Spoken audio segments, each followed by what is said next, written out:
મિત્રો, મારી channel Shaila શાઝ short story અને ચા પર વાત શૈલા સાથેની સફળતા માટે આપ સર્વેનો ખૂબ ખૂબ આભાર. મિત્રો, આપ સાંભળી રહ્યા છો ચા પર વાત શૈલા સાથે. આજે મિત્રો આપણે એક એવી વ્યક્તિને મળવા જઈ રહ્યા છીએ જેઓ વ્યવસાય ડૉક્ટર છે. તેઓએ 2001માં ભારતમાંથી મેડિકલ ડિગ્રી હાસિલ કરી અને પછી પ્રેક્ટિસ લંડનમાં શરૂ કરી. 2002થી 2009 યુકેમાં અનેક મુશ્કેલીઓનો સામનો કરી તેઓ જનરલ પ્રેક્ટિશનર અને ક્લિનિકના ઓનર બન્યા. અત્યારે ઘણા બધા પ્રોજેક્ટ્સમાં તેઓ લીડર તરીકે પણ કાર્યરત છે. તો દોસ્તો, વધુ ન કહેતા જીવનમાં એમણે જે પણ મેળવ્યું એ જર્ની એમની કેટલી મુશ્કેલી ભરી હતી કે આસાન હતી એ આપણે એમના જ મુખે સાંભળીએ તો ડૉક્ટર કુણાલ કોઠારી ચા પર વાત શૈલા સાથેમાં આપનું સ્વાગત છે. Thank you. Good evening. તો કુણાલ, અત્યારે મને એવું જાણવાની ઈચ્છા છે કે લંડન તમે આવ્યા પછી કેવી રીતે તમારી જર્ની તમે મેડિકલમાં શરૂ કરી? એટલે લંડનમાં આપણે કોઈ બી એક કન્ટ્રીની ડિગ્રી હોય એ ત્યારે જ અમે બીજા કન્ટ્રીમાં જાઓ તો તમારે એની જનરલી ઇક્વિવેલન્ટ એક્ઝામ હોય. મેડિકલ ફિલ્ડમાં એક પ્લેબ એક્ઝામ છે, એ તમે પાસ કરો એટલે તમને ઇક્વિવેલન્ટ તમે અહીંની જોબ વગેરે અપ્લાય કરી શકો. પણ જેવું બધી જ જગ્યાએ હોય છે કે હંમેશા પ્રાયોરિટી લિસ્ટમાં કોઈ બી લોકલ ગ્રેજ્યુએટ્સ વગેરે હોય તો એને હંમેશા પહેલો ચાન્સ મળવાનો છે. એટલે એ પછી તમારે કરવાનું હોય. અને આ બધી જર્નીમાં જ્યારે તમે એક કન્ટ્રીમાંથી બીજા કન્ટ્રીમાં જઈએ, મેડિકલ નોલેજ સેમ હોય, હ્યુમન બોડી તો સેમ જ છે, બધે બે કિડની, બે લંગ જે છે એની મેકેનિઝમ સેમ છે. પણ એનું જે એપ્લિકેશન હોય કે તમારે ડૉક્ટરનો રોલ શું હોય, આપણે જ્યારે એક વસ્તુનું જેને કહેવાય ને કે ભાઈ આ ટ્રીટમેન્ટ કરવા માટે ખાલી દવા જ છે કે બીજો બધા વસ્તુઓ છે, આખું યુકેનું ઇન્ફ્રાસ્ટ્રક્ચરમાં કેવી રીતે ફિટ થાય, એ બધી વસ્તુ જે છે એમાં તમને ઘણું બધું શીખવું પડે. અને એક સ્ટીપ લર્નિંગ કર્વ હોય છે, એ જે કલ્ચરલ શિફ્ટ છે એ મોટો લર્નિંગ કર્વ છે then the medical knowledge shift. એટલે તમારું કહેવું છે કે ઇન્ડિયા અને યુકેની પ્રેક્ટિસમાં ઘણો બધો ફરક હોય છે? ઘણો બધો. આપણે ડૉક્ટર જે કહેવાય ને કે ઇન્ડિયામાં આપણે ડૉક્ટર સેન્ટ્રિક હોય કે ભાઈ ડૉક્ટર કે એટલે સાચું, એમ કે આપણે ત્યાં ડૉક્ટરને ઓલમોસ્ટ ભગવાનની જોડે ગણવામાં આવે. અને ઘણી હદે એમનું જેને કહેવાય ને કે પ્રિસ્ક્રિપ્શન સિવાય બીજું કંઈ કામ ના હોય, કે તમે થોડુંક કાઉન્સિલિંગ અમુક લેવલ પર થતું હોય પણ ઘણી બધી વખત તમારે સીધું દવા હારે ને એવી રીતે જ હોય. જ્યારે અને લોકો સેલ્ફ પેઇંગ હોય મોસ્ટલી બધી જગ્યાએ, એટલે તમારી એક્સપેક્ટેશન જુદી હોય. જ્યારે અહીંયા કેવું છે કે આખું ગવર્મેન્ટ સ્ટ્રક્ચર છે NHS, એટલે ઇન વે તમે ગવર્મેન્ટ સ્ટ્રક્ચરમાં કામ કરો છો, એમાં તમારે ડાયરેક્ટ પેશન્ટને પૈસા નથી પે કરવાના, એટલે ઇન વે તમે થોડાક ન્યુટ્રલ થઈ જાઓ. પણ at the same time overall expectation is કે લોકોને થોડું પોતાની કન્ડિશન વિશે, ડિઝીઝ વિશે ખબર છે.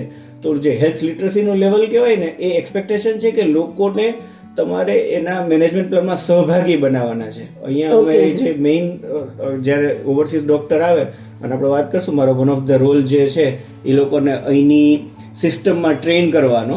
તો એમાં જે અમે શીખવાડીએ એ જ હોય કે શેર્ડ મેનેજમેન્ટ કેવી રીતના કરવું, કે ભાઈ હું ડૉક્ટર છું એટલે આ સાચું, એટલે તમારે આ જ કરવાનું, તમને આ ફિટ થાય કે નહીં એ માનસિકતા નથી. અહીંયા એવું છે કે ભાઈ આ સાચી ટ્રીટમેન્ટ છે અથવા તો આટલા ઓપ્શન્સ છે, હવે આમાંથી તમારે શું ચૂઝ કરવું છે અને એ પ્રમાણે તમને સાથે લઈને મારે ડિસિઝન લેવાનો છે. એ આપણા લોકોને જ્યારે તમે એક બીજી વસ્તુમાંથી ટ્રેનિંગ લઈને આવતા હોય, ઇટ્સ અ બિગ શિફ્ટ. અને આઈ થિંક ઇટ્સ મેઇનલી કે લોકોનું બેઝિક અન્ડરસ્ટેન્ડિંગ કેટલું છે એના લીધે છે. હજી બી અહીંયા એવા બી પેશન્ટ હોય છે કે જે લોકો પોતાની કન્ડિશન નથી સમજ શકતા અને તમારે ડૉક્ટર તરીકે ડૉક્ટર સેન્ટ્રિક રોલ લેવો પડે અને એમને એક્ઝેક્ટલી કહેવું પડે શું કરવાનું છે. પણ ઘણા બધા લોકો જે આજે સમજદાર લોકો છે ને, આમ પ્રિટી શ્યોર કે હવે ઇન્ડિયામાં જે વર્ક જે રીતે લોકો નોલેજ આજે સોશિયલ મીડિયાથી, ઇન્ટરનેટથી બધાને એક અન્ડરસ્ટેન્ડિંગ છે, તો એમની પોતાની ચોઇસ હોય છે. તો એઝ અ ડૉક્ટર તમારું કામ છે ડાયગ્નોસિસ કરવું, ટ્રીટમેન્ટ કરવું, પણ ઓછો જાણવું કે આ પેશન્ટને શું કરવું છે અત્યારે ને એમના લાઈફમાં શું ઇમ્પોર્ટન્ટ છે, અને એ પ્રમાણે તમારે ડિસિઝન લેવાનો છે. સો ઇટ ઇઝ અહીંયા પડકાર ભરી પ્રેક્ટિસ ખરી. હા, એટલે કહું ને કે આ એક નવું શિફ્ટ છે કે ભાઈ તમારે પેશન્ટ સહભાગી છે અને એ રીતે તમારે વિચારવાનું છે, રાધર દેન કે એઝ અ ડૉક્ટર હું કહું એ સાચું. એ માઇન્ડસેટ ચેન્જ કરતાં વાર લાગે, પણ that's how the system is. So આટલા વર્ષોથી તમે અહીંયાના પેશન્ટની સાથે ડીલ કરો છો, તો હવે યુ મસ્ટ બી લિટરલી કે અહીંયાના લોકોને બરાબર તમે મેન્ટલી એ લોકોની સ્થિતિને બરાબર ઓળખો છો, રાઈટ? હા, અને એટલે જ મેં કીધું ને કે ભાઈ આપણે પોતે એક રીતે લર્ન કર્યું કે ભાઈ ડિફરન્સ શું છે ઇન્ડિયન સિસ્ટમમાં ને અહીંયા. પછી એટલે જ મારો વન ઓફ ધ રોલ જે છે, તો હું જે ઇન્ટરનેશનલ મેડિકલ ગ્રેજ્યુએટ્સ હોય કોઈ બી કન્ટ્રીમાંથી જે ટ્રેન થઈને આવે એ લોકો જ્યારે અહીંની સિસ્ટમમાં થાય તો એ લોકોને હું સોફ્ટ સ્કિલ ટ્રેનિંગ પ્રોવાઈડ કરું છું. અચ્છા. તો એક સ્માર્ટ લાઈફ પ્રોગ્રામ આપણે બનાવ્યો છે. Another project you have started. Correct. એમાં આપણે છેલ્લા 6 વર્ષથી એક અમારું જે રિજન છે ત્યાં ઈસ્ટ ઓફ ઇંગ્લેન્ડ આખું રિજન કહેવાય, ઓલમોસ્ટ કેમ્બ્રિજથી લઈને વોટફોર્ડ સુધીનો અને આ બાજુ નોર્ફોકથી લઈને લુટન સુધીનો એરિયા કવર કરે. એ આખા રિજનમાં જેટલા લોકો ઓવરસીઝ ટ્રેન થતા હોય તો એ લોકોનું મેડિકલ ટ્રેનિંગ ચાલતી હોય, એ લોકોનું જીપી બનવા માટેની, પણ સાથમાં એમને જે સોફ્ટ સ્કિલ ટ્રેનિંગ કહેવાય એમાં લીડરશિપ સ્કિલ્સ છે, ટીમ વર્કિંગ છે, રેઝિલિયન્સ કેવી રીતના ડેવલપ કરવું, માઇન્ડફુલનેસ, એ બધો પ્રોગ્રામ છે એ મેં મારા કલીગ્સ જોડે આપણે ક્રિએટ કર્યો છે અને આપણે છેલ્લા 6 વર્ષથી ચલાવીએ છીએ. અને nowadays you are so much aware about the making awareness in diabetes care and medical શિક્ષણ તમે જેમ કીધું કે તમે યુ ટ્રેન ધ સ્ટુડન્ટ્સ, તો આ ડાયાબિટીસ કેર તમે કેવી રીતે શરૂ કર્યું? મને પહેલેથી જ ડાયાબિટીસમાં ખાસો ઇન્ટરેસ્ટ હતો. Even one of the my reason કે ઇન્ડિયાથી આપણે વાત કરતા હતા યુકે આવવાનું વન ઓફ ધ કારણ હતું કે મારે ડાયાબિટીસ વિશે વધારે ભણવું હતું, વધારે કરવું હતું. એ સમયે ઇન્ડિયામાં મને એટલી ડાયરેક્ટ તક નથી મળી, એટલે એ માટે જ અહીંયા આવ્યો હતો. પણ પછી અહીંયા જ્યારે 10 વર્ષ સુધી ફ્રન્ટલાઇન ક્લિનિકલ પ્રેક્ટિસ કરી તો એક વસ્તુ ખબર પડી કે જે નોર્મલ સ્ટાન્ડર્ડ મેડિકેશન હોય કે ભાઈ તમે કહો ડાયાબિટીસ તમારું ખરાબ કંટ્રોલ છે એટલે હું તમને દવા આપી દઉં કે ભાઈ આ 2 મેડિકેશન લેશો તો ડાયાબિટીસ સરખું થઈ જશે. That is what we practice and what we treat. પણ હવે જે મારો બીજો રોલ છે કે હવે આઈ એમ ઓલ્સો જીપી જોડે લાઇફસ્ટાઇલ મેડિસિન ફિઝિશિયનની ટ્રેનિંગ લીધી છે. તો એમાં અમે એ જોઈએ કે ભાઈ તમારું ડાયાબિટીસ ધારો કે પુઅરલી કંટ્રોલ છે તો એ કારણ છે, પણ એ કારણની પાછળનું કારણ શું છે કે એ થવું તો એ છે કે ભાઈ તમારી પાસે તમે ખરાબ જાતનું ફૂડ ખાઈ રહ્યા છો કે તમારું એક્ટિવિટી લેવલ સારું નથી, અને પછી એ કારણ છે જો તો એ કારણની પાછળનું કારણ શું છે કે ભાઈ તમને રસ્તાઓ આપણા ખરાબ છે કે ચાલવાની વ્યવસ્થા જ નથી, કે પછી માર્કેટિંગ એવી રીતે ફૂડનું છે કે સાચું ફૂડ શું છે, ખરાબ ફૂડ શું છે એ જ આપણને ખબર નથી. એ મૂળ સુધી જઈ અને કરવું. એટલે હું બહુ લાઈફસ્ટાઈલ મેડિસિનમાં હંમેશા કહું કે આપણે તમારો પાણીનો નળ લીક થતો હોય તો આપણે અલગ અલગ પોતું લઈ આવીએ સાફ કરવા માટે, એ છે અલગ અલગ દવાઓથી ટ્રીટ કરવું. પણ ક્યારેક તમારે નળનો લીકેજ બંધ કરવાનું વિચારવું જોઈએ. એ આ લાઈફસ્ટાઈલ મેડિસિન અપ્રોચ છે કે ભાઈ આવે છે ક્યાંથી અને આપણે જો એને જડમૂળથી ચેન્જ કરશું તો લોકોને એક હેલ્ધી અને હેપી લાઈફ આપી શકશું. કે ફૂડની સાથે સ્ટ્રેસથી બી ડાયાબિટીસ થતું હોય છે? એબ્સોલ્યુટલી. આ જે મારો સ્માર્ટ લાઈફ પ્રોગ્રામ જ છે જે હું એનો સોલ્યુશન તરીકે આપું છું, that is known as K2 smart life, જે આપણી કંપનીમાંથી આપણે જે લાઈફસ્ટાઈલ મેડિસિન આવે છે. કુનાલ કોઠારી, રાઈટ? એક કુનાલ અને એક કૌશલ્યા કે મારી બિઝનેસ પાર્ટનર છે, અમે લોકો બે જણા કરે છે, એમાંથી આવે છે. So that is K2. Correct. હા, પણ જે સ્માર્ટ ભાટ છે તો S for sleep, M for mindfulness, જે બંને સ્ટ્રેસના કમ્પોનન્ટ છે. A ઇઝ ફોર એક્ટિવિટી, જે તમે કેટલા એક્ટિવ છો. R is four real food, કે સાચું ખોરાક છે કે પછી આ બધું આપણું ફાસ્ટ ફૂડ ને જંક ફૂડ છે. અને T is four time restricted eating, એટલે કે ફાસ્ટિંગ.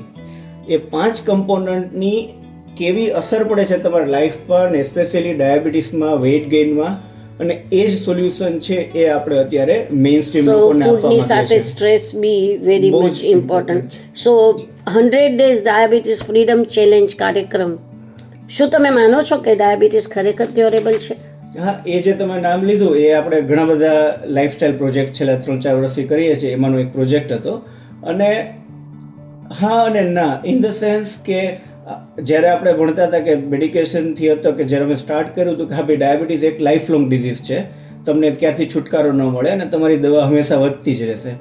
એ હવે અમે જાણીએ છીએ કે તમે મેં જે કીધું કે જો તમે નળનું લીક બંધ કરો તો તમે રિવર્સ કરી શકો. પણ વર્ડ હું વાપરું એ કહું કે રિમિશન, નોટ રિવર્સ.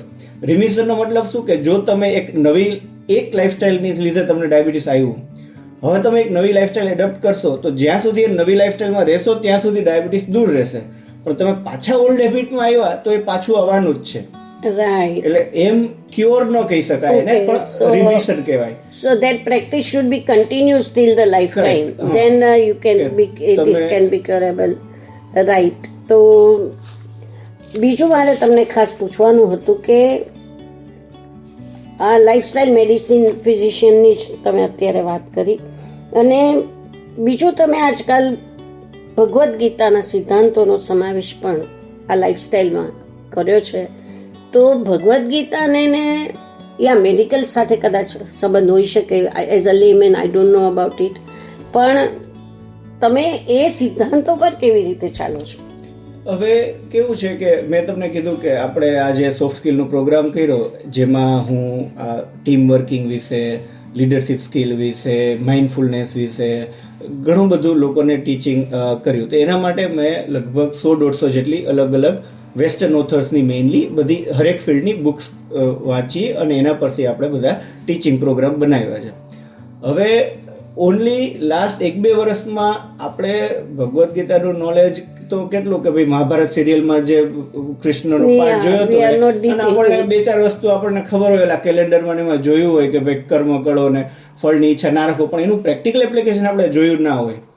હવે જે મારો આ સોફ્ટ સ્કિલ પ્રોગ્રામ છે એ બધો હતો પ્રેક્ટિકલ, કે ભાઈ તમે લીડરશિપ હોય તો લીડરમાં કયા ગુણ હોવા જોઈએ, રાઈટ. કે અને ઇવન આમાં થોડુંક લાઈફસ્ટાઈલનું બી છે કે ભાઈ તમારું ફૂડનું મહત્વ શું છે, રિયલ ફૂડમાં કેવી રીતના ખાવું કરવું, રાઈટ. અથવા તો તમે આ સ્ટ્રેસની જે વાત કરી કે તો ભાઈ તમે આજે હું જે ડીલ કરું છું બધા બિઝી પ્રોફેશનલ્સ છે, તો બધાનું એક લેવલનું સ્ટ્રેસ હોય, એક્ઝેક્ટલી. તો એ લોકોને તમે કેવી રીતે કોલે કરો છો. તો આ બધી જે બુક વાંચી પછી મેં તો મારું ભગવદ્ ગીતા નોલેજ તો ખાલી મેં 2 વર્ષ પહેલા પહેલી વખત ખાલી ઇંગ્લિશ ટ્રાન્સલેશન શ્લોક્સનું વાંચ્યું છે.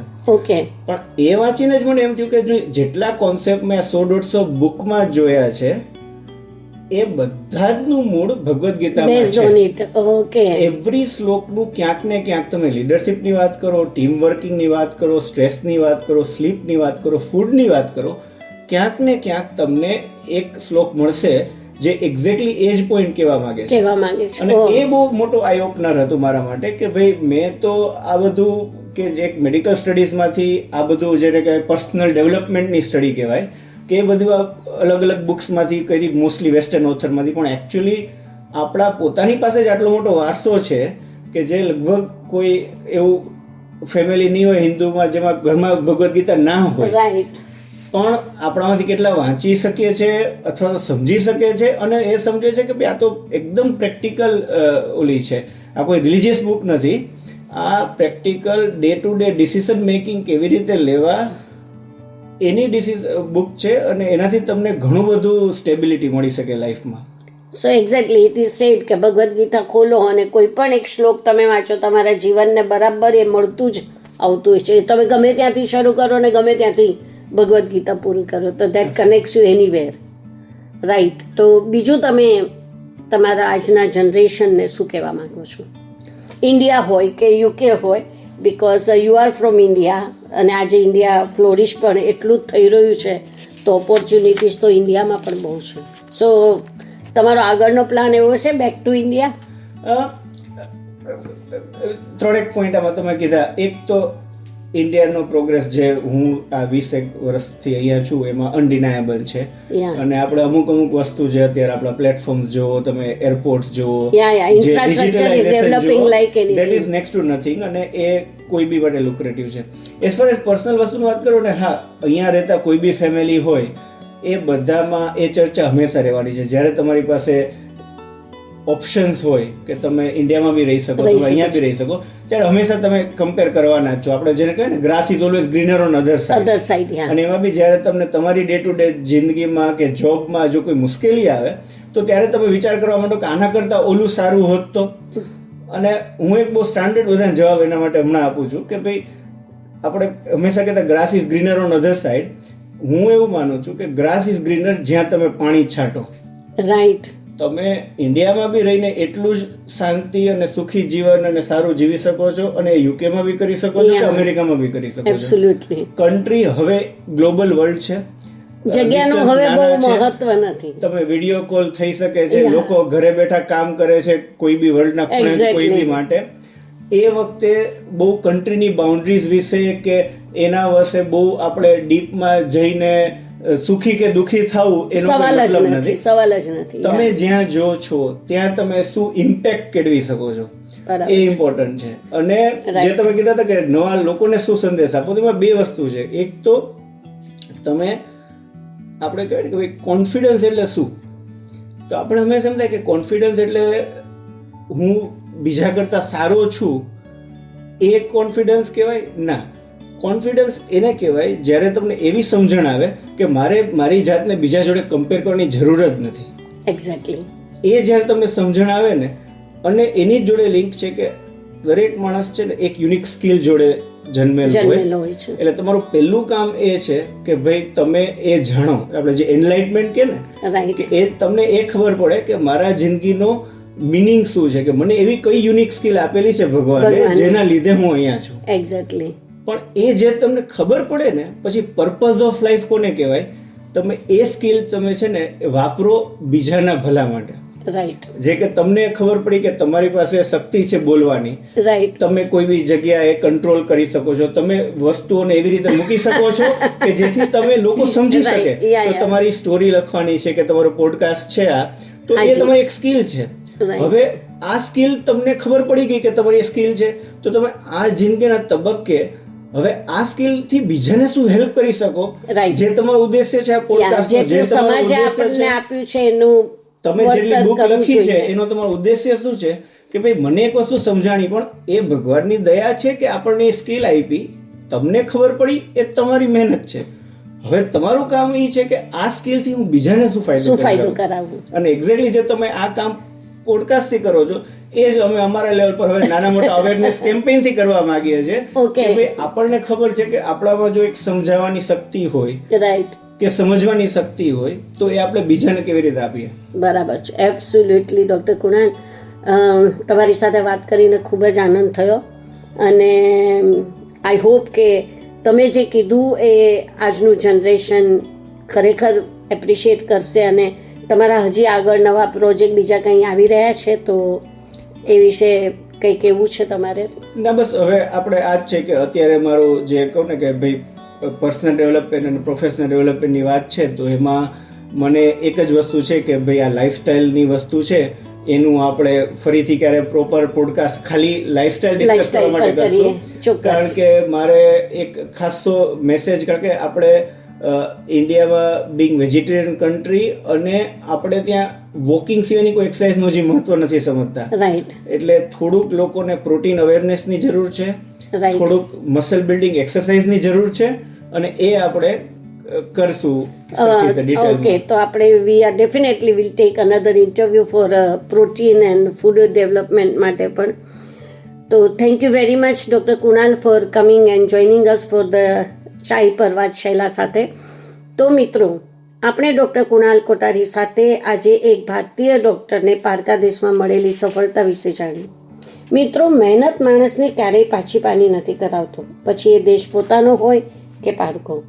ડૉક્ટર કુણાલે પોતાની એક આગવી ઓળખ અહીં ઊભી કરી છે, અને એમને ખૂબ ખૂબ ધન્યવાદ સાથે આપણી ચર્ચા આજે આપણે અહીં પૂરી કરીએ છીએ. મિત્રો, જે લોકો ખરેખર પોતાના જીવનમાં લાઈક ડૉક્ટર સેઠ કે જેની પાસે કંઈક ને કંઈક ટેલેન્ટ ભગવાને આપેલી છે એનો સદુપયોગ જ્યારે પણ એ કરે છે ત્યારે એને એક ગાઈડન્સ ક્યાંકથી મળી રહે છે, અને એને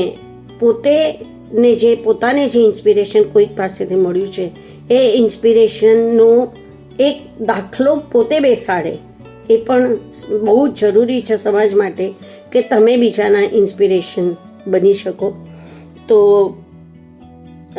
મિત્રો, આજની આપણી આ ચર્ચા આપ સૌને ગમી હશે, અને જે પણ લોકોને પોતાના સવાલો માટે ડૉક્ટર કુણાલ કોઠારીનો સંપર્ક કરવો હોય તો એ મને કોમેન્ટમાં જણાવે તો એમનો નંબર હું તમને આપી શકીશ. અને thank you so much doctor Kunal, અને ફરી મળીશું આપણે તમારા ચોક્કસ. અને તમારો આ પોડકાસ્ટ વધારે લોકો સુધી પહોંચે અને તમે જે ઇન્સ્પિરેશન લોકોને આપી રહ્યા છો એ વધારે માધ્યમથી વધારે લોકો સુધી પહોંચતા રહે એવી થેન્ક યુ શુભેચ્છાઓ. So much. સો મિત્રો, ફરી મળીશું આવતા મહિનાની 22 તારીખે ફરી જ આવી કોઈ ખાસ વ્યક્તિ સાથે.